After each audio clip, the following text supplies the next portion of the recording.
সুপ্রিয় দর্শক, সবাইকে স্বাগত জানাচ্ছি স্বপ্নধরা স্বাধীন সংলাপে। সহযোগিতায় আলোক হেলথ কেয়ার অ্যান্ড হাসপাতাল। বাবলি ইয়াসমিন পুরো আয়োজন জুড়ে থাকছি আপনাদের সঙ্গে। আমার সঙ্গে সম্মানিত তিনজন অতিথি এই মুহূর্তে স্টুডিওতে উপস্থিত আছেন, পরিচয় করে দেব তাদের সঙ্গে। স্টুডিওতে আছেন doctor Asaduzzaman Ripon, vice chairman BNP, স্বাগত জানাই। আছেন ফয়েজ আহমদ, প্রধান উপদেষ্টা সিনিয়র সহকারী প্রেস সচিব, স্বাগত জানাই। এই আয়োজনে আছেন মোহাম্মদ মাহিন সরকার, যুগ্ম সদস্য সচিব, জাতীয় নাগরিক পার্টি, স্বাগত জানাই আপনাকেও এই আয়োজনে। মোহাম্মদ মাহিন সরকার, আপনার কাছে দিয়ে আসি। আপনাদের দেশ করতে জুলাই পদযাত্রা সেটি মার্চ টু গোপালগঞ্জ। গোপালগঞ্জ ৫ আগস্টের পর অত্যন্ত সেন্সিটিভ একটা এরিয়া। আপনাদের মানে এটাকে ঘিরে, বিশেষ করে আজকের ঘটনাকে ঘিরে আমাদের অনেক প্রশ্ন আছে। সেখান থেকে একটা প্রশ্ন, যে দেশ গড়তে যে জুলাই পদযাত্রা, সেটা মার্চ টু গোপালগঞ্জ, এরকম নামকরণের আসলে এটা কি? এটি আসলে অনেকেরই প্রশ্ন যে অন্যান্য জেলার ক্ষেত্রে মার্চ টু অন্যান্য জেলার নাম না হওয়া সত্ত্বেও এটা আসলে মার্চ টু গোপালগঞ্জ কেন হলো। এর আগে আসলে প্রেক্ষাপটে আমি আসতে চাই।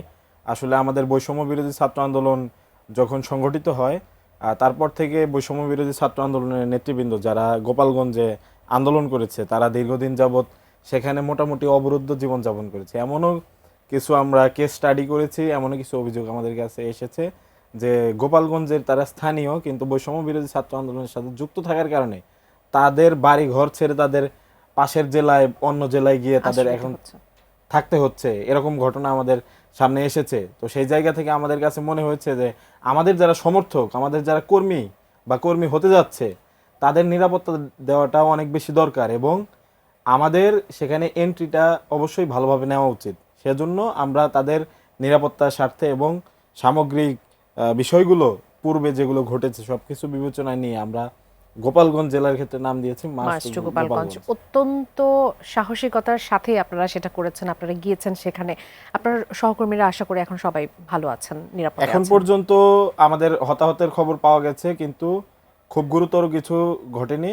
তবে আমরা তো জানি যে ইতোমধ্যে সেখানে কি অবস্থা রয়েছে। তবে আমরা শঙ্কিত যে আমাদের যারা নেতৃবৃন্দ সেখানে আছেন, স্থানীয় প্রতিনিধি যারা আছেন, একই সাথে আমাদের রাজনৈতিক দলের যারা নেতৃবৃন্দ এবং তার পাশাপাশি যারা বৈষম্য বিরোধী ছাত্র আন্দোলন এর সাথে যারা অরাজনৈতিক প্ল্যাটফর্মে আছে, তাদেরকে নিয়েও আমরা শঙ্কিত। কেননা আজকের যে হামলা, এই হামলার মূল কারণ আমরা শুধু রাজনৈতিকভাবে দেখলে হবে না, মূলত হাসিনা উৎখাতের যে নেতৃত্ব দানকারী ব্যক্তিবর্গ, সেই হিসেবেই হামলা হয়েছে বলে আমরা মনে করি। কেননা আওয়ামী লীগের বিভিন্ন কি বলে পেজ থেকে এবং আওয়ামী লীগের বিভিন্ন অনলাইন প্ল্যাটফর্ম থেকে আর কি আমাদের এই দেশ গড়তে জুলাই পদযাত্রা ঘিরে তাদের বিশেষত গোপালগঞ্জ জেলাকে কেন্দ্র করে তাদের অনেক দেখেছি আমরা নেগেটিভ নিউজ তারা ছড়িয়েছে এবং সেই জায়গা থেকে আমরা শঙ্কিত যে আসলে তারা এখন যদি নিরাপদ থেকেও থাকে, তাহলে বিগত দিন আগামী দিনগুলোতে কিভাবে তারা নিরাপদ থাকবে। অসংখ্য ধন্যবাদ। ডক্টর আসাদুজ্জামান রিপন, আপনার কাছে আসি। যেমনটি মাহিন বলছিলেন, এই আশঙ্কা কিন্তু শুধু যে তাদের ছিল তা না, গোটা দেশবাসীর কাছে আশঙ্কা ছিল। এই জন্য যখন মার্চ টু গোপালগঞ্জের প্রিপারেশন তারা নিচ্ছে, তখন কিন্তু আমরা পাল্টাপাল্টি অনেক ধরনের বক্তব্য দেখেছি, আশঙ্কা দেখেছি। বিশেষ করে যখন এনসিপি বলছে যে মুজিববাদের কবর রচনা করবে, তখন আবার অন্য একটি পক্ষকে, যারা গোপালগঞ্জে আছে, তাদেরকে উস্কানি দেওয়া হচ্ছে যে যে করেই হোক এনসিপিকে প্রতিহত করতে হবে। সেটা নানানভাবে আমরা সেটা দেখেছি। খুবই সাহসিকতার পরিচয় এনসিপি দিয়েছে, সেখানে তারা গিয়েছে। কিন্তু এই ঘটনাগুলো আজকে যা যা ঘটেছে, এগুলো কি অপ্রত্যাশিত ছিল? ধন্যবাদ আপনাকে। পুরোটাই অপ্রত্যাশিত ছিল না। আপনি জানেন যে আমরা যখন 5 আগস্টের পরে যখন আমরা ওখান তো আসলে অন্য কোনো পলিটিক্যাল পার্টি সেইভাবে ইন্ডিপেন্ডেন্টলি অ্যাক্টিভিটি করতে পারতো না। তো আমাদের সংগঠন বিএনপি যখন আমরা যখন আমরা ওখানে কাজ শুরু করলাম, তো তখন দেখা গেল যে আমাদের স্বেচ্ছাসেবক দলের প্রধান যে এস.এম. জিলানি, সে এবং আমাদের অনেক কর্মী তারা হামলার শিকার হলেন। জিলানির স্ত্রী, আমাদের অনেক কর্মী মানে তারা সরাসরি ভয়াবহ আহত হওয়ার ঘটনার শিকার হলেন এবং অ্যাটেম্পট টু মার্ডার বলা যেতে পারে। এবং ওই ঘটনায় আমাদের একজন কর্মী নিহত হয়েছে। তো পতিত স্বৈরাচারের তরফ থেকে তাদের ঘাঁটিতে কেউ মাথা তুলুক অথবা অবস্থান নেক, এটা তো স্বাভাবিকভাবে তারা চাইবে না। আমি, আপনার খেয়াল আছে কিনা জানি না, আপনার চ্যানেলে বলেছে কিনা জানি না, আমি তো শেখ হাসিনার ক্ষমতায় থাকা অবস্থাতে অ্যারাউন্ড আপনার ফেব্রুয়ারি, মার্চে, এপ্রিলে আমি তো বলাই শুরু করেছিলাম যে এই গভর্নমেন্ট অনিবার্যভাবে কলাপস করার দিকে এগুচ্ছে এবং গভর্নমেন্ট কলাপস করবেই, এই মর্মে আমি ফেব্রুয়ারি, মার্চ থেকে বলা শুরু করলাম। এবং মে মাসের 30 তারিখে হবিগঞ্জে আমি একটা পাবলিক মিটিং আমি এটা বললাম। আমার ফেসবুকে যারা কানেক্টেড আছেন, আমার সেই ভিডিও স্পিচটি স্টিল ওখানে আছে এখনও। তো শেখ হাসিনাকে আমি ওই সময়তে, যখন উনি তার অবৈধ শাসন ব্যবস্থা টিকিয়ে রাখার জন্য মরিয়া হয়েছিলেন, তখন একটি টিভি টকশোতে আমি বলেছিলাম যে আপনি যে নিজেকে নির্বাচিত প্রধানমন্ত্রী বলে দাবি করেন, আপনার এমপিরা যে নিজেদেরকে নির্বাচিত এমপি বলে, আপনি নির্বাচিত সরকার বলেন, আপনার কোনোটাই তো নির্বাচিত নেই। এমনকি খোদ গোপালগঞ্জে, যেহেতু প্রসঙ্গটা গোপালগঞ্জকে কেন্দ্র করে, আমি গোপালগঞ্জের ব্যাপারই বলেছি যে এমনকি আপনার নিজের আসন টুঙ্গিপাড়া, কোটালী পাড়াতেও যদি ভোটের বাক্সগুলো যদি আবার রিওপেন করা হয়, ভোট গণনা হয়, তাহলে 10% ভোট পাওয়া যাবে না। যেখানে মানে ভোটটা কাকে বলে, ভোটটা হলে তো মুড়ি বইতে ভোটারের টিপসই থাকবে অথবা স্বাক্ষর থাকবে। আমি ওনাকে বলেছিলাম, ওনাকে উদ্দেশ্য করে বলেছিলাম যে 10%-এর বেশি ওখানে যে মানে ব্যালট আছে, সেই ব্যালটের মধ্যে কাউন্টার পার্টে ভোটারদের স্বাক্ষরও নাই, টিপসইও নাই। তো সুতরাং যে ভোটটা লেস দেন 10% লোকের ভোট অনুষ্ঠিত, বাকিগুলো জাল, সেই তিনি এমপি হন কি করে, সেই আসনের এমপি কি করে নিজেকে প্রধানমন্ত্রী বলে দাবি করতে পারেন, তার সরকার কি করে মানে নির্বাচিত সরকার হয়। এই কথাটি আমি সপ্তাহ দুয়েক আগে আমি যখন টুঙ্গিপাড়াতে একটা মানে জনসভা করে আসলাম সপ্তাহ দুয়েক আগে, সেখানেও কিন্তু আমি কথাটি মানে উচ্চারণ করেছি। এটা অত্যন্ত মানে সত্য কথা, যে এটা তাদের জন্য তো মানে তারা তো এটা ভাবতেই পারছে না। একটা হচ্ছে তারা তো পালিয়ে গিয়েছে, 14 গোষ্ঠী পালিয়ে গেছে, বাংলা শব্দটা হচ্ছে 14 গোষ্ঠী পালিয়ে গিয়েছে। এটা তো মানে তার অজানা ছিল না। তাকে যে পালাতে হবে সেই জন্য আগে ভাগেই তার আত্মীয় স্বজনকে উনি সরিয়ে দিয়েছেন। এবং ওনার নিজের কন্যাকেও যে দিল্লিতে একটা পোস্টিং করালেন WHO-তে, সেটাও কিন্তু ভবিষ্যতে পালাতে হতে পারে, a kind of safe refuse প্রয়োজন হতে পারে। সেটার বহু পরিকল্পনা থেকেই কিন্তু তার মেয়ে সাইমা ওয়াজেদ পুতুলকে একেবারেই কি বলে অন্যায়ভাবে কোয়ালিফাইড না হওয়া সত্ত্বেও ভারতীয় লবিংয়ের সহযোগিতায় তাকে WHO-র ওখানে মানে রিজিওনাল ডিরেক্টর পদে এখানে নিয়ে আসা হলো। সুতরাং উনি জানতেন না তা না, উনিও জানতেন ওনার অনিবার্য পরিণতি কি এক। এবং সবচেয়ে বড় কথা, এই পতনটা, এই যে মানুষ যে তাকে ছুঁড়ে ফেলে দিল, তাকে বাড়ি থেকে পালিয়ে যেতে হলো, তার বাড়িটাকে জনগণ, এই দেশের তো ওই গণভবনটা তো কখনই গণভবন ছিল না। ইনফ্যাক্ট 5 তারিখেই গণভবনটা জনগণ অকুপাই যখন করলো, ওটার আমার একটা নিজস্ব নাম আজকে হতাহতের খবরও আমরা জানি, 4 জন বা 5 জনের, আমরা বিবিসি বাংলা বলছে যে 4 জন নিহত হয়েছে। সেটিও তো ভীষণ রকম অপ্রত্যাশিত এক বছর পর। আমি সেটা নিয়ে একটু জনাব ফয়েজ আহমেদের কাছ থেকে আসতে চাই। 4 জন আমাদের সাথে ঘটনায়, আপনাদের সাথেও ঘটনায় একজন, অনেকেই মানে হতাহতের ঘটনা ঘটেছিল। সুতরাং সেটা তো আসলে চলতে পারে না, চলতে পারার তো কোনো কারণ নেই। ওটাকে আমি একটু ফয়েজ আহমেদের কাছ থেকে আসতে চাই। অন্তর্বর্তীকালীন সরকারের পক্ষ থেকে একটা বিবৃতি দেওয়া হয়েছে যে গোপালগঞ্জের সহিংসতার ঘটনায় জড়িতদের বিচারের মুখোমুখি করা হবে, মানে এটাকে ছাড় দেওয়া হবে না, এরকম একটা দেওয়া হয়েছে। আমার প্রশ্ন সেটি হচ্ছে যে অবরুদ্ধ থাকা অবস্থায় এনসিপির নেতাদের পক্ষ থেকে এক ধরনের অসন্তোষ ছিল আইনশৃঙ্খলা বাহিনীর প্রতি, বিশেষ করে পুলিশের প্রতি। সার্জিস আলম ফেসবুক পোস্টে বলেছেন যে গোপালগঞ্জে খুনি হাসিনার দালালেরা আমাদের উপরে আক্রমণ করেছে, পুলিশ দাঁড়িয়ে নাটক দেখছে, পিছু হচ্ছে। পাটোয়ারির কিছুক্ষণের আগের একটি পোস্ট যে পুলিশ আর্মি নিরাপত্তা দিতে না পারলে আমরা যুদ্ধ ঘোষণা করব। সরকার যখন এনসিপির এরকম একটি কার্যক্রম সেখানে হতে যাচ্ছে, সরকারের কি পর্যাপ্ত প্রস্তুতিটা ছিল, ওয়েল ইনফর্মড ছিল গোয়েন্দা তথ্য অনুযায়ী যে ওখানে কি হতে পারে, সেই ধরনের প্রস্তুতি কি ছিল আপনার কাছে মনে হয়? জি, আপনাকে ধন্যবাদ। আমার সহ-আলোচকদের শুভেচ্ছা, যারা শুনছেন তাদেরও। দেখুন, এনসিপি নবগঠিত একটি রাজনৈতিক প্ল্যাটফর্ম। এনসিপি গত জুলাইয়ের 1 তারিখ থেকে দেশের বিভিন্ন স্থানে পথসভা করছে। কোনো ওই অর্থে কোনো সমাবেশ নয়, তারা পথসভা করছে। এই পথসভার সবকটিতেই আপনি দেখুন কোথাও কোনো ধরনের বিশৃঙ্খলা হয়নি। গোপালগঞ্জ নিয়ে এক ধরনের আশঙ্কা ছিল, পুলিশের দিক থেকে সর্বোচ্চ সতর্কতামূলক ব্যবস্থা নেওয়া হয়েছিল। তারপরেও সেখানকার যেই নিষিদ্ধ আওয়ামী লীগ এবং এর অঙ্গ সংগঠনগুলির উগ্র নেতাকর্মীরা, আমরা বেশ কিছু ছবি ইতিমধ্যে দেখেছি, তারা সশস্ত্র হামলা করেছে। তো তাদেরকে নিবৃত্ত করা যায়নি।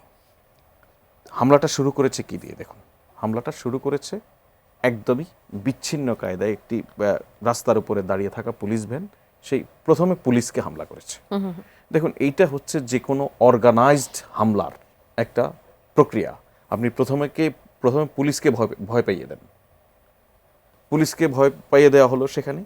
পুলিশের উপর, পুলিশ এমনিতেই আপনি জানেন যে বাংলাদেশের বর্তমান বাস্তবতায় 5 আগস্ট পরবর্তী সময়ে পুলিশ এখনো পুরোপুরি রিকভার করে উঠতে পারেনি।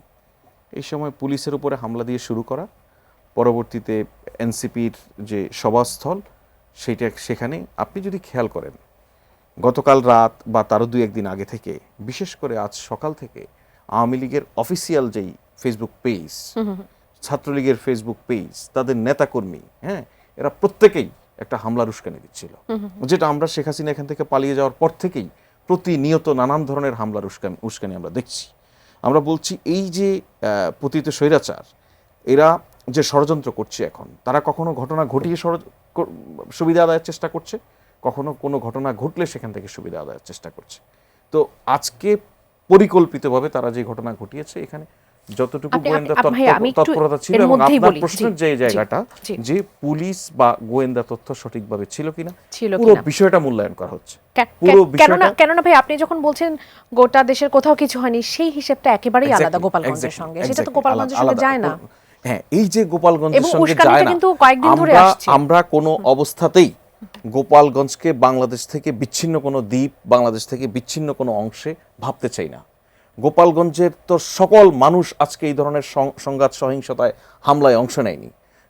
গোপালগঞ্জের যে সাধারণ মানুষ, গোপালগঞ্জের যে খেটে খাওয়া মানুষ, গোপালগঞ্জের যে স্কুল মাস্টার, তাদের প্রত্যেকের জীবনকে এই মানুষগুলি গত 16 বছর ধরে, এই সন্ত্রাসীরা গত 16 বছর ধরে বিষিয়ে তুলেছে। এখন আরো অনিরাপদ একটা করার জন্য তারা চেষ্টা চালাচ্ছে। আমার প্রশ্নটা আপনার কাছে আরো একটি প্রশ্ন আছে, সেটি হচ্ছে যে এই ঘটনা, মানে এরকম পরিস্থিতি গোপালগঞ্জের যেমন বিএনপির সাথে ঘটেছে, আরো কিছু ছোট ছোট ঘটনা ঘটেছে, সেগুলো তো এই বার্তাটা দিচ্ছে যে গোপালগঞ্জ, এমনকি এভাবেও বলছে যে গোপালগঞ্জ স্বাধীন একটা স্টেট, এভাবেও তো অনেকে বলছে যে গোপালগঞ্জ স্বাধীন একটা স্টেট। যুক্ত করে দিতে চাই, এটা শুধুমাত্র যে বিএনপির সাথে এর আগে ঘটেছে বা আজকে নতুন প্ল্যাটফর্মটির সাথে, নতুন রাজনৈতিক প্ল্যাটফর্মটির সাথে হয়েছে তা না। এরা কিন্তু শুরুতে কিন্তু আর্মির কনভয়ে হামলা করেছে। এক্স্যাক্টলি, আর্মির কনভয়ে হামলা করার পরে এবং তারপরে কিছুটা প্যানালাইজড হয়েছিল, মানে একটু আমি না ফয়েজ ভাইয়ের কাছে এটাই জানতে চাচ্ছি যে 1 বছর পর গোপালগঞ্জকে আমরা এই অবস্থায় আসলে দেখতে চাই না। সরকার এই 1 বছরে কেন সেই নিয়ন্ত্রণটা, অথবা যৌথ অভিযানে সেই নিয়ন্ত্রণটা কেন নিতে পারে? দেখুন, আমি এখনো আবারও বলি আপনাকে, গোপালগঞ্জের পুরো গোপালগঞ্জবাসী কিন্তু সন্ত্রাস নয়। সন্ত্রাসী কর্মকাণ্ডের সঙ্গে অল্প কিছু মানুষ জড়িত, এটা বোঝাই যাচ্ছে। এরা নানান সময় গাপটি মেরে থাকে, নানানভাবে সাধারণের সঙ্গে মিশে থাকে। এদের চাল চলন, এদের আচার আচরণ আমার আপনার মতোই। তো সবচেয়ে বড় কথা হচ্ছে, আমাদের সোসাইটিতে ইনবিল্ট অটোমেটিক্যালি একটা রিকনসিলিয়েশনের প্রচেষ্টা কিন্তু জারি আছে। আমি মনে করি সেটা সকল পলিটিক্যাল পার্টি থেকেও আছে, সরকার থেকেও আছে। ওভারনাইট সবকে ধরে ফেলা এটা কোনো সমাধান নয়। গোপালগঞ্জের বিষয়ে নানান ধরনের মোটিভেশন কিন্তু দেওয়া হচ্ছে। আপনি এনসিপির নেতৃবৃন্দের যদি খেয়াল করেন, আগে থেকেও তারা বলছিল, ইভেন আজকে যেই সমাবেশ করেছে সেখানে এনসিপির নেতা নাহিদ ইসলাম সহ অন্যান্য নেতারা যে বক্তব্য দিয়েছেন, তারা কিন্তু গোপালগঞ্জকে এবং গোপালগঞ্জবাসীকে অত্যন্ত সম্মান দেখিয়েছেন। কিন্তু এই গোপালগঞ্জের সম্মান ওই অতীতের মতোই আওয়ামী লীগ নষ্ট করে যাচ্ছে। আওয়ামী লীগ গোপালগঞ্জ জেলাকে হাইলি পলিটিসাইজ করেছে, ক্রিমিনালাইজ করেছে। আওয়ামী লীগ গোপালগঞ্জ মানেই এক ধরনের আতঙ্ক, ভয়ের যে সংস্কৃতি, সেই সংস্কৃতিটা এখনো ধরে রাখার চেষ্টা করে। সুতরাং এই ঘটনায় যারা জড়িত, সরকারের দিক থেকে কঠোর নির্দেশনা রয়েছে, প্রত্যেককে আইডেন্টিফাই করা হবে, প্রত্যেকের বিষয়ে ব্যবস্থা নেওয়া হবে। ইতিমধ্যে সেখানে নানান ধরনের লিগ্যাল অ্যাকশনের কার্যক্রম শুরু হয়েছে, এবং একই সঙ্গে যেটা শোনা যাচ্ছে, এখন পর্যন্ত কনফার্ম হয়ে কিছু জানা যায়নি, কারো পরিচয় জানা যায়নি, কিছু হতাহতের ঘটনাও ঘটে থাকতে পারে। সেক্ষেত্রে কারা আক্রান্ত হয়েছে, কারা কিভাবে মৃত্যুবরণ করেছে, যদি করে থাকে সেগুলিও ইনভেস্টিগেট করা হবে। কোনো বিষয়কেই আইনের যে ফ্রেমওয়ার্ক তার বাইরে রাখা হবে তাহলে না। আমরা প্রত্যাশা রিপন ভাই আপনার কাছে একটু আসি, আমরা কি প্রত্যাশা করতে পারি যে এরপর গোপালগঞ্জে কোনো রাজনৈতিক দল গিয়ে নিঃসংকোচে তাদের সভা সমাবেশ পদযাত্রা করে আসতে পারবে? আপনার কাছে কি মনে আমি হয়? আপনাকে একটা কথা বলতে চাই, গোপালগঞ্জকে তো আমরা দস্যু ফুলন দেবীর অভয় অরণ্য মনে করি না। ফুলন দেবী যখন দস্যুবৃত্তি করত, তো তার একটা মানে সেফ হ্যাভেনের মতো একটা জঙ্গল ঠঙ্গলের মধ্যে থাকতো, ওখানে ডাকাতি করত, পুলিশের উপর অ্যাটাক করতো ইত্যাদি, মানে ডাকাতরা যা করে থাকে। তো ওখানে একটা ফুলন দেবী এবং তার অ্যাসোসিয়েটসদের অভয়ারণ্য হিসেবে তো গোপালগঞ্জকে বিবেচনা করা যায় না। উনি যেটা বলেছেন, গোপালগঞ্জ ওখানে অনেক সজ্জন মানুষ আছেন, শিক্ষিত মানুষরা রয়েছেন, রাজনীতি সচেতন মানুষ আছেন, মানে আলেম ওলামেরা রয়েছেন, সাধারণ মানুষ রয়েছেন, সব কিছু রয়েছেন। সুতরাং মুসলিমও ভেরি ফিউ পিপল যারা 16 বছর দেশটাকে লুটপাট করেছে এবং জনগণের ভাগ্য নিয়ে ছিনিমিনি খেলেছে, যারা দেশের টাকা বিদেশে পাচার করেছে, মানুষের ভোটাধিকার বঞ্চিত করে নিজেরা চেয়ারম্যান মেম্বার নানান কিছু সেজেছে, এমপি হয়েছে, এরা যে স্বর্গটা হারালো, এই স্বর্গ হারানোর বেদনা থেকে তাদের এক ধরনের আর্তি কাজ করে। তো সেটা সুদূর প্রবাসে থেকেও একটা স্বপ্ন থাকে। তো আপনার মানে খেয়াল আছে যে অনেক দিন শ্রীলঙ্কায় আপনার মানে প্রভাকরণ বলে একজন সন্ত্রাসী ছিল, অ্যান্ড হি ড্রিমড যে তিনি মানে জাভা উপত্যকা এবং অন্য জায়গায় তিনি তার নিয়ন্ত্রণ প্রতিষ্ঠা করবেন। আমাদের দেশে এখানে যারা মানে মানে যে পলাতক যেই নিপীড়ক গোষ্ঠী, সেটা বেনজির থেকে শুরু করে, হি হেলস ফ্রম গোপালগঞ্জ টু বেনজির থেকে শুরু করে অন্য যারা জনগণের সম্পদ লুণ্ঠন করেছে, অবৈধভাবে টাকা কামিয়েছে, বিনা ভোটে যারা ক্ষমতা বছরের পর বছর যারা ছিল, তাদের মধ্যে এক ধরনের আপনার এটা ফলস ইলিউশন তো এরকমই থাকে। আওয়ামী লীগ তো 21 বছর যখন ক্ষমতার বাইরে ছিল, সবসময় মনে করতো বোধহয় এই বোধহয় 75 সালে পরে এই বোধহয় টুপ করে চলে আসবে। তো ওই টুপ করে আসাটা ইট টুক 21 ইয়ার্স, 21 বছর লেগেছিল টুপ করে আসতে। তো আমি আপনার নিশ্চয়ই খেয়াল থাকলে তো আমি অনেকগুলো টকশোতে বলেছিলাম যে তারা যে অপকর্মগুলো করেছে তাদের 63 বছরও কাম ব্যাক করা ডিফিকাল্ট হবে, এটা বলেছিলাম তার ক্ষমতা থাকা অবস্থায়। অসংখ্য এখন ধন্যবাদ। কথা জি। হচ্ছে যে তারা যে অপকর্মগুলো করেছে এবং এখন দেশে যে নাশকতা মানে করার চেষ্টা করছে, পার্টিকুলার মানে আপনার পুলিশের উপর হামলা করে, এগুলো কি এর আগে আর্মির উপর হামলা করেছে। জি, আমার একটা বক্তব্য বিরতি তো নেবার সময় হয়ে গেছে। সরকারের একজন প্রতিনিধি আছেন, সরকারকেই তো রিপ্রেজেন্ট করেন। সেনাবাহিনীর উপর যখন আক্রমণটা হলো, এরপরে আমার কাছে যেটা মনে হয়েছে, রাজনৈতিক কর্মীর বাইরেও তো আমার একটা নিজস্ব পেশার পরিচয়, আমি সাংবাদিকতা করি, তো সেখানে আমার কাছে মনে হয়েছে সরকারের তরফ থেকে অ্যাকশনটা খুব মানে খুব শক্ত সাফিসিয়েন্ট ছিল না। সাফিসিয়েন্ট মনে করছেন এবং না? এরপরে যখন বিএনপির উপর যখন হামলা হলো, আমাদের মিটিংয়ের পর আমাদের নেতাকর্মীদের গাড়ির বহরে যখন হামলা হলো, ওইটা যদি খুব জোরে সোরে ব্যবস্থা নেওয়া হতো তাহলে বিএনপির উপরে হতো না। বিএনপির ঘটনার পরে যদি ওখানে লোকগুলোর ব্যাপারে ক্রিমিনালদের প্রতি, কারণ ক্রিমিনালাইজ যে প্রসিডিউর, যে স্ট্রাকচারটা, সেটা কিন্তু অনেক বেশি শক্ত না। সেটাকে যদি ভেঙে দেওয়া সম্ভব হতো তাহলে হয়তো আমরা এনসিপির সঙ্গে এটা ঘটতে আজকের দেখতাম না। ঘটনাটা ঘটতো না। অসংখ্য ওরা একটা ধন্যবাদ। ভয়ের ভাই, আমি একটা বিরতি নিয়ে একটু ফিরে ওরা আসছি। একটা ভয়ের জি। সংস্কৃতি ক্ষমতা থাকা অবস্থাতে সারা দেশে জারি করতে চেয়েছিল। এ কাইন্ড অফ আপনার মানে এই যে একটা কালচার, ভয়ের সংস্কৃতিটা আবার তারা ওই গোপালগঞ্জের কোনো কোনো অঞ্চল থেকে তারা শুরু করে এটা দেখাতে চায় আমরা আছি। এটা কি ডাকাতি, এটা কি সন্ত্রাসবাদী, অসংখ্য ধন্যবাদ। এটা আমরা কি একটা গোপন বিরতি নিয়ে ফিরে সংগঠনের আসছি গোপন তৎপরতা, কিছুক্ষণের মধ্যে। দর্শক, সার্টেনলি আমরা এটা অ্যালাউ করব না। মাইন সরকার, আপনার কাছে আসি। আপনাদের এক সহযোদ্ধা, জুলাই সহযোদ্ধা উমামা ফাতিমার একটি স্ট্যাটাস নিয়ে একটু কথা বলতে চাই। তিনি আজকে পোস্ট করেছেন যে আশা করি গোপালগঞ্জের হামলা থেকে শিক্ষা নিয়ে রাজনৈতিকভাবে সবাইকে ঐক্যবদ্ধ করার বিষয়ে মনোযোগ দেবেন। আপনাদের অপদস্থ হতে দেখাটা আমাদের জন্যই কষ্টের। আপনাদের নিজেদের মধ্যে এই বিভাজন কেন, এই কষ্টের জায়গাটা কেন, এই বিভেদের জায়গাটা কেন, সেটি মূলত প্রশ্ন আর কি।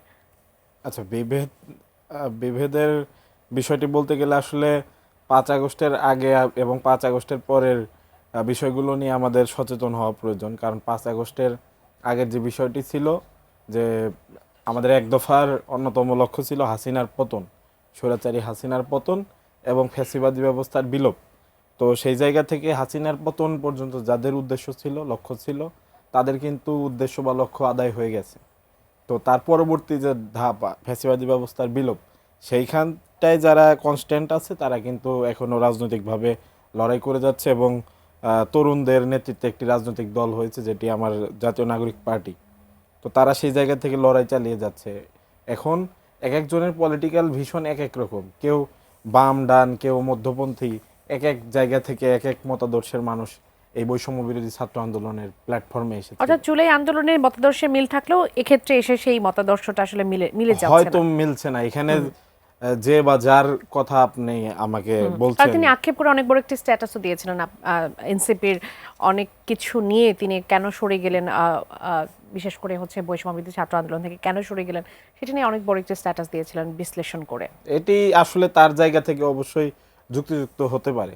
এখানে আমার আসলে সেরকম সে নাই, কিন্তু আমার কথা হচ্ছে যে এক একজন এক এক মতাদর্শ নিয়ে এখানে এসেছে। হয়তো সে বৈষম্য বিরোধী ছাত্র আন্দোলনে এসে তার কাছে মনে হয়েছে বৈষম্য বিরোধী ছাত্র আন্দোলন তার যে মতাদর্শ সেটি পূরণ করতে ব্যর্থ হবে, সেই জায়গা থেকে তিনি হয়তো এই পোস্টটি দিতে পারেন।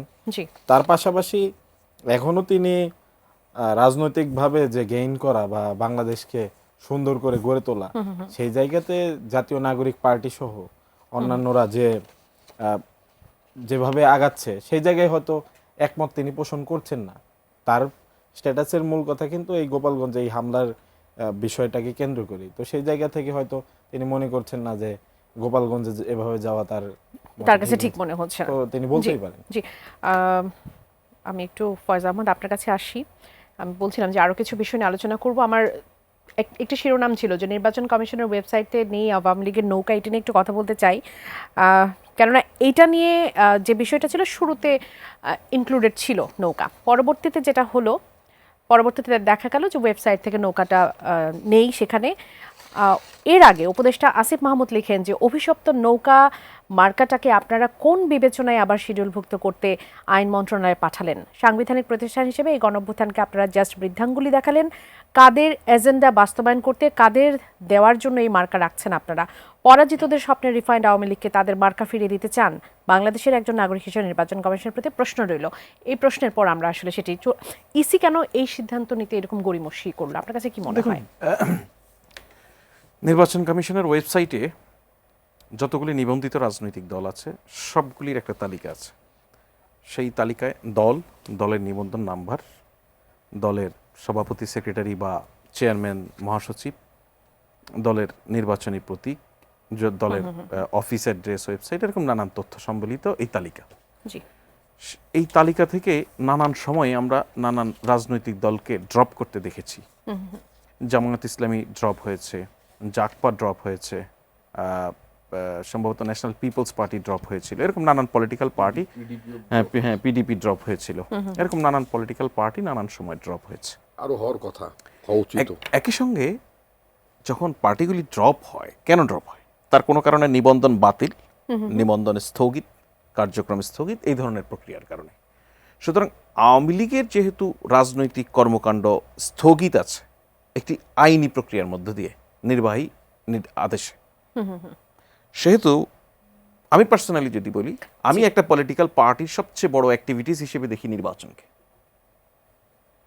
সুতরাং মানে আমি যদি মানে এই আইনি ব্যাখ্যাটায় যাই, তাহলে আপনি দেখবেন যে আওয়ামী লীগের নির্বাচনের সুযোগ নেই, বিকজ তার অ্যাক্টিভিটিস যখন ব্যান, তার তো নির্বাচনের সুযোগ থাকার কথা নয়। আর নির্বাচন কমিশন যেহেতু সেটাকে অ্যাকসেপ্ট করে নিয়েছে, সুতরাং এই তালিকায় আওয়ামী লীগের নামও থাকার কথা নয়, প্রতীকও থাকার কথা নয়। এখন আরেকটা বিষয় আছে, নির্বাচন কমিশনের কিছু শিডিউল প্রতীক থাকে, নানান ধরনের প্রতীক, কিছু থাকে রাজনৈতিক দলের এগেইনস্টে অলরেডি অ্যালোকেট করা, কিছু আছে রাজনৈতিক দলগুলি যদি চয়েস চায় সেখান থেকে দেওয়া। যেমন এই ভাইদের শাপলা প্রতীক নিয়ে তাদের ওই তফসিলে নেই বলেই শাপলা প্রতীক পাচ্ছেন না, এরকম একটি ব্যাখ্যা নির্বাচন কমিশন দিয়েছেন। আবার অনেকগুলি প্রতীক থাকে যে আমাদের এখানে লোকাল গভর্নমেন্ট ইলেকশন যখন হয়, সেই ইলেকশনগুলিতে এই সমস্ত প্রতীক ওই প্রার্থীরা বেছে বেছে নেন, সেভাবে ইলেকশন করেন। সুতরাং এটা হচ্ছে প্রতীকের ব্যবস্থা। এই ব্যবস্থায় আওয়ামী লীগ যখন নির্বাচনের জন্য এক্সিস্ট করে না, সেক্ষেত্রে আওয়ামী লীগের প্রতীক এক্সিস্ট করার কোনো একেবারে না থাকতো মানে সেটা দাঁড়ায় নিয়ে না। আসলে হয়তো বা মনে হয় না প্রশ্নটা আসতো, যেহেতু একবার থেকে তারপরে সেটি হ্যাঁ। একজন উপদেষ্টার পোস্টের প্রেক্ষিতে। এটাকে আমি ইলেকশন কমিশনের ওয়েবসাইট আপডেটের একটা প্রক্রিয়া হিসেবে অসংখ্য দেখি। ধন্যবাদ। এবং ভাই আপনার কাছ থেকে এটা নিয়ে একটু জানি, আপনার মন্তব্যটা কি? আমি ওনার মন্তব্যের সাথে ভেরি মাচ একমত, শুধু এখানে আর আচ্ছা। সময় ক্ষেপণ করে এইটা নিয়ে আপনি আর কথা বলতে চাচ্ছেন না। রাইটলি বলেছেন। আমি যে বিষয়টি কথা বলতে চাই সেটা হচ্ছে, আপনি যখন শুরুটা করলাম আমরা, মানে আপনি যখন উপস্থাপনা শুরু করলেন, তখন আপনি কিছু মানে সংবাদ শিরোনাম বলেছিলেন। তার মধ্যে আমি দেখলাম আমাদের দেশের পররাষ্ট্র উপদেষ্টা, very vital position he belongs.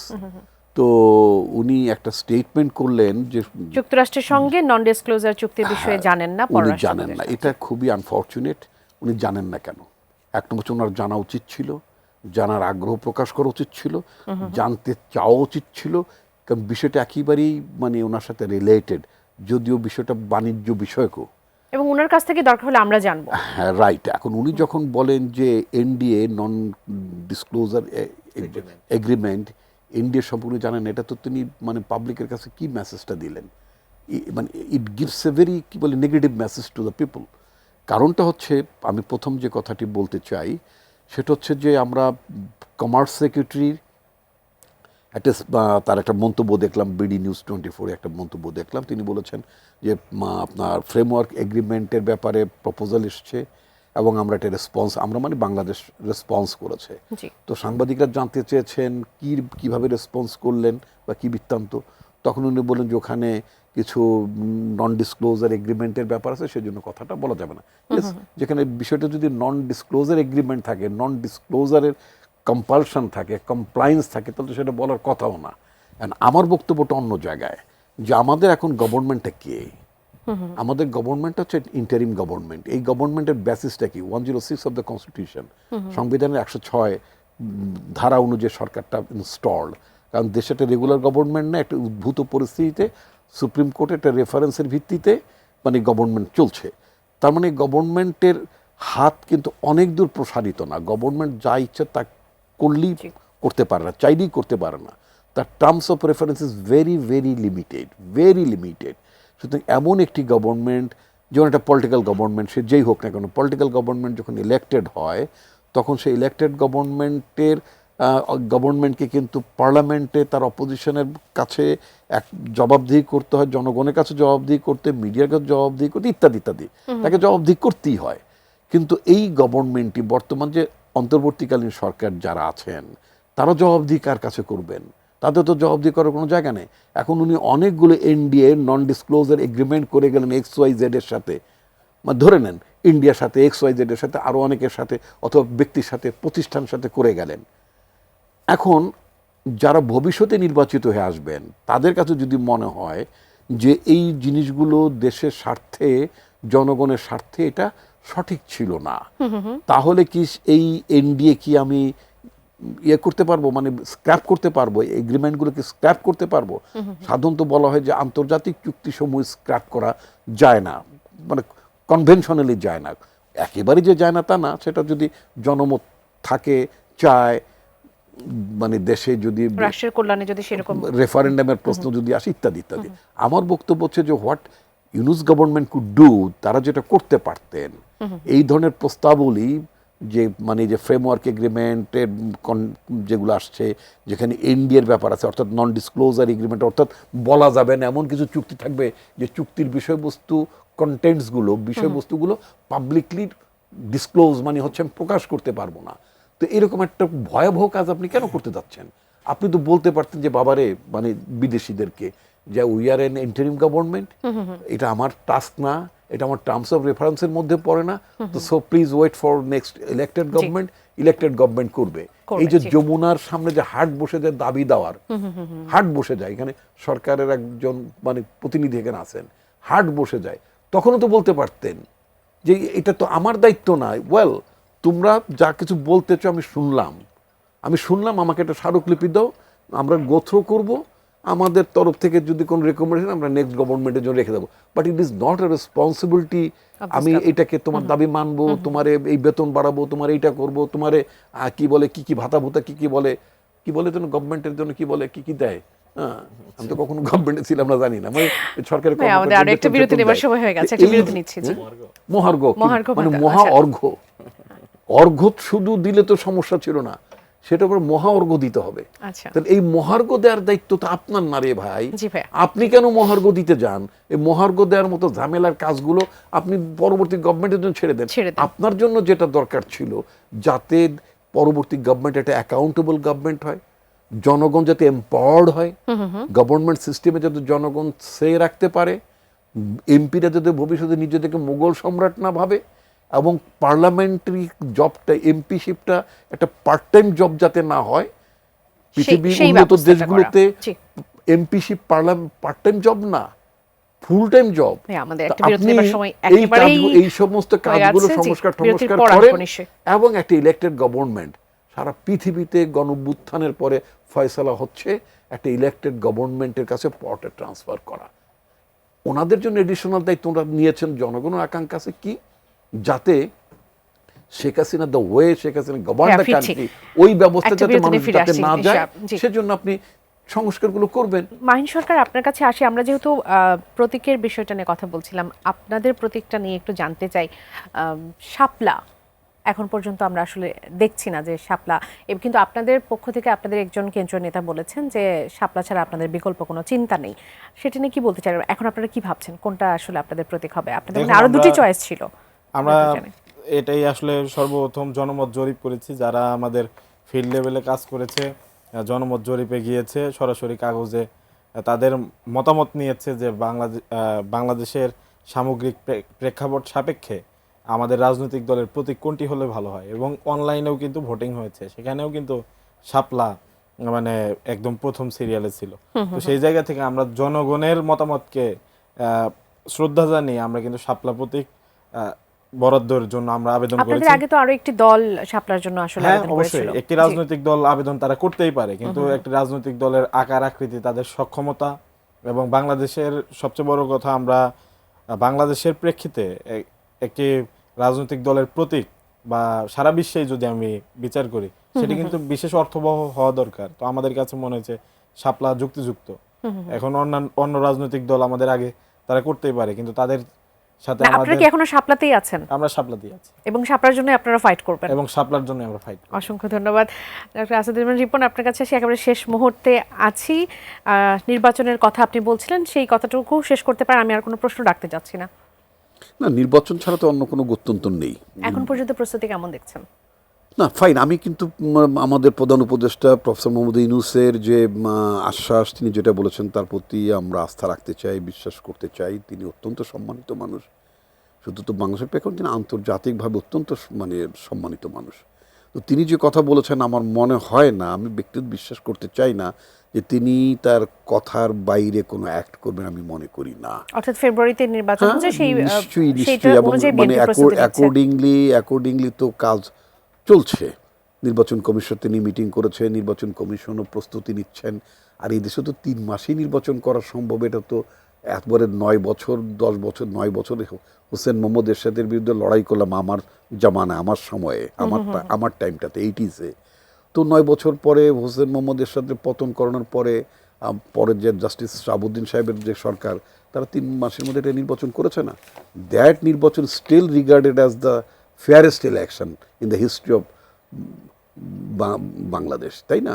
জি। তো সুতরাং স্টিল এখন কি মাস, মাত্র জুলাই চলছে, আমরা অগাস্ট, 6-7 মাস সেপ্টেম্বর, এখনো সময় অক্টোবর, পাচ্ছি। নভেম্বর, ডিসেম্বর, জি। জানুয়ারি, এনাফ। আমি একটু এটা নিয়ে এত সংশয় সরকারের কি আছে? পক্ষ থেকে একটু শুনি। এখন যেটা দরকার সেটা হচ্ছে ল অ্যান্ড অর্ডার, তারপর আপনার ability of the law enforcing agencies, সক্ষমতা, তাই না? That is important. ওদেরকে এম্পাওয়ার করা, ওদেরকে মোটিভেশন করা, ওদের মোরাল হাই করা, এগুলি এখন প্রধান কাজ হবে। জি, অসংখ্য ধন্যবাদ। ধন্যবাদ। ফয়জ আহমেদ, কেমন প্রস্তুতি চলছে সরকারের ফেব্রুয়ারিকে নির্বাচনকে কেন্দ্র করে? যাক, আপনাকে ধন্যবাদ। একটা বিশেষ কারণে আপনি প্রস্তুতির কথা জিজ্ঞেস করেছেন, তাও জিজ্ঞেস করেন যে নির্বাচন হবে কিনা।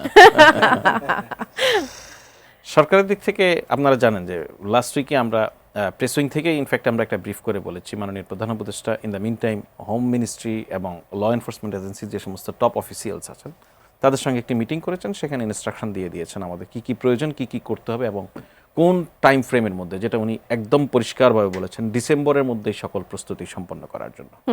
সো আমরা আশা করি ডিসেম্বরের মধ্যেই সরকারের এন্ড থেকে সকল প্রস্তুতি শেষ হবে। In the meantime election কমিশনের সঙ্গেও হোম মিনিস্ট্রি এবং আদার মিনিস্ট্রি যাদের কমিউনিকেট হওয়ার কথা কোঅপারেশনের ইস্যুতে, সেই কোঅপারেশন যেভাবে নির্বাচন কমিশন চাইবে সেভাবে সরকার দিক থেকে করা হবে, সেখানে কোনো ঘাটতি নেই। ইসি সকল প্রস্তুতি।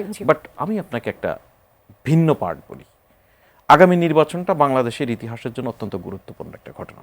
প্রধান উপদেষ্টা বলেছেন যে ইতিহাসের সবথেকে ভালো নির্বাচন হতে যাচ্ছে। আগামী নির্বাচন, প্রধান উপদেষ্টা অভিপ্রায় ব্যক্ত করেছেন যে আগামী নির্বাচনটি বাংলাদেশের ইতিহাসের সবচেয়ে সুন্দর ইলেকশন করতে চান। এই সুন্দর ইলেকশন করার জন্য আমি আপনাকে বলি যে মানে আমি যখন সাংবাদিকতা করেছি, আমি মানে অন্তত গত 3টি নির্বাচন কভার করার এবং এর মধ্যে গত 16 বছরের যত স্থানীয় সরকার নির্বাচন সবই কভার করার অভিজ্ঞতা আমার হয়েছে। তো আমাদের যে ল এনফোর্সমেন্ট এজেন্সি, আমাদের ল এনফোর্সমেন্ট এজেন্সির এখনো এক ধরনের ঘাটতি রয়েছে, এটা আপনারা জানেন। সেটা কভার হয়ে যাবে ইন দ্য মিন টাইম আশা করা যায়। কিন্তু আমি বলছি যে এই ল এনফোর্সমেন্ট এজেন্সির সঙ্গে আমরা যদি আরো 2-3 দেশ থেকে ল এনফোর্সমেন্ট এজেন্সি নিয়ে আসি, ফেয়ার ইলেকশন, সুন্দর ইলেকশন, ভায়োলেন্স ফ্রি ইলেকশন করা সম্ভব নয় until unless the main stakeholders of elections is political parties. Political পার্টিগুলি নির্বাচনের সময় কতটা সহযোগিতা না, তারা কতটা সহিষ্ণু থাকবে, কতটা পলিটিক্যাল থাকবে। আমাদের পলিটিক্সে ক্রিমিনালাইজ হয়েছে নানানভাবে, পলিটিক্সকে দূষিত করে ফেলা হয়েছে। আমরা শুদ্ধ রাজনীতির পথে যে পথ চলা, আয়োজন তো আসলে সেজন্য এক্স্যাক্টলি আমাদের শুদ্ধ রাজনীতির পথে পথ চলার হয়তো শুরু হতে পারে আগামী নির্বাচনের মধ্য দিয়ে। সেটার জন্য পলিটিক্যাল পার্টিগুলির দায়িত্ব সবচেয়ে বেশি, তার মধ্যে বিএনপি সবচেয়ে বড় দল হিসেবে তাদের দায়িত্ব সবচেয়ে আরো বেশি। আমরা সেই প্রত্যাশা রেখেই আজকে আয়োজন এখানে শেষ করছি। আপনাদের 3 জনকে অসংখ্য ধন্যবাদ আমাদের এই আয়োজনে অংশগ্রহণ করার জন্য। সুপ্রিয় দর্শক, এতক্ষণ আপনারা যারা আমাদের সঙ্গে ছিলেন, আগামী পর্ব দেখার আমন্ত্রণ জানাই যেখান থেকে বিদায় নিচ্ছে। ধন্যবাদ সবাইকে, শুভরাত্রি।